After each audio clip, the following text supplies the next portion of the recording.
ታዋቂው ጣሊያናዊው አማካኝ አንድሪያ ፒርሎ ሳንድሮ ቶናሊ ወደ ማንቸስተር ዩናይትድ ሊዘዋወር ይችላል በሚለው ወሬ ላይ እንዲህ ብሏል።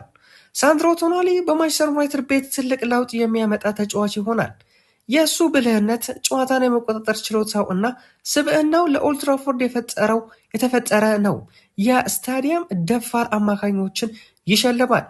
እንዲሁም ደግሞ አክሎም ፒርሎ በእንግሊዝ ሚዲያዎች የሚወሩ ወሬዎች በተጫዋቹ ላይ ጫና እንዳይፈጥሩ ስጋቱን ገልጿል። ነገር ግን ቶናሊ ለማንቸስተር ዩናይትድ በሚገባ ዝግጁ እንደሆነም ፒርሎ እንደሚያምን ነው እየገለጸ የሚገኘው።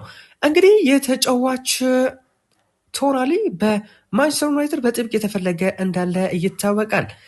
ቶናሊ በአሁኑ ሰዓት ላይ ከኒውካስትል የሚለቅበት እድል እጅግ በጣም ሰፊ እንደሆነ እየተዘገበ ይገኛል። ያንን ተከትሎ ደግሞ ማንቸስተር ዩናይትድ የአማካኝ ስፍራውን ለማጠናከር ከፍተኛ የሆነ ፍላጎት በተጫዋቹ ላይ አሳድሯል ነው እየተባለ የሚገኘው። በክረምቱ የዝውውር መስኮት በተለይም በሻምፒዮንስ ሊግ የማይሳተፉ ከሆነ ኒውካስትል ዩናይትዶች በቀጥታ ወደ ሌላ ክለብ ለማምራት ውሳኔውን እንደሚያስተላልፍ ነው የተገለጸ የሚገኘው።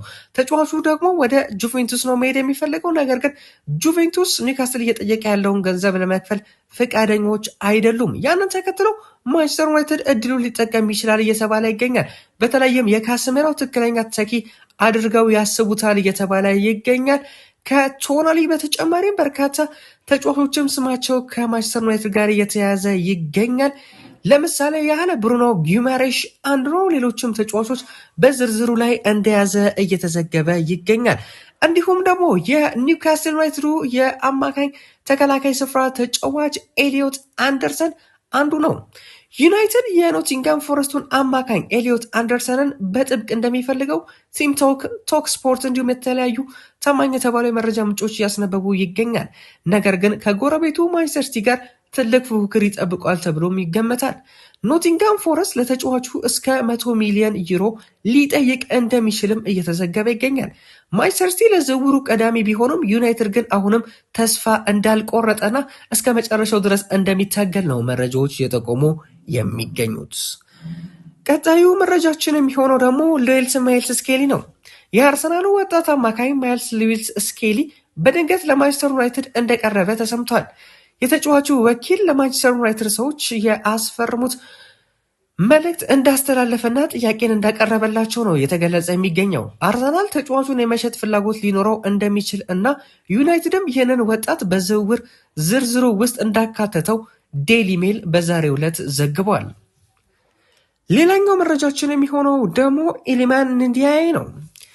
ማንቸስተር ዩናይትድ የኤቨርተኑን አጥቂ ንዲያዬን ለማስፈረም በዝርዝሩ ውስጥ አካቷል የሚል መረጃ በዛሬው ዕለት ስካይ ስፖርት ኒውስ አስነብቧል። ማንቸስተር ዩናይትድ የተጫዋቹ ትልቅ አድናቂ ሲሆን በክረምቱ ዝውውር እሱን ለማምጣት ጥረት እንደሚያደርግ ተገልጿል። ንዲያዬም ወደ ትልቅ ክለብ የመሄድ ፍላጎት እንዳለው እየተዘገበ ይገኛል። ከትልልቅ ክለቦች ደግሞ ማንቸስተር ዩናይትድ በጥብቅ እየፈለገው ይገኛል ኢሊማን ንዲያዬን። ኮል ፓልመርን ለማስፈረም ማንቸስተር ዩናይትድ ፍላጎት እንዳለው በዛሬው ዕለት ማንቸስተር ኢቭኒንግ ኒውስ አስነብቧል። የቼልሲ ኮከብ ኮል ፓልመር ወደ ማንቸስተር ዩናይትድ ሊዘዋወር እንደሚችል የሚጠቁሙ መረጃዎች እየወጡ ይገኛሉ። ፓልመር በቼልሲ በኩል ባለው የቡድን አቋም ደስተኛ እንዳልሆነና ዩናይትድ ሁኔታውን በቅርበት እየተከታተለ እንደሆነ እየተዘገበ ይገኛል።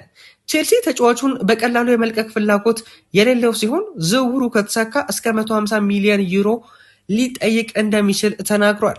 ነገር ግን ማንቸስተር ዩናይትድ በድርድርና ተጫዋቹን በማሳመን የተጫዋቹን ዋጋ ሊቀንሱ እንደሚችሉ እየተዘገበ ይገኛል። እናንተ ምን ታስባላችሁ ስለ ዝውውር ሁኔታው? ያላችሁን ሀሳብ አስተያየት በኮሜንት ላይ ያሳውቁኝ። ሰብስክራይብ እና ላይክም እንድታደርጉን እንጠይቃለን። ብታደርጉን እጅግ በጣም ደስ ይለናል።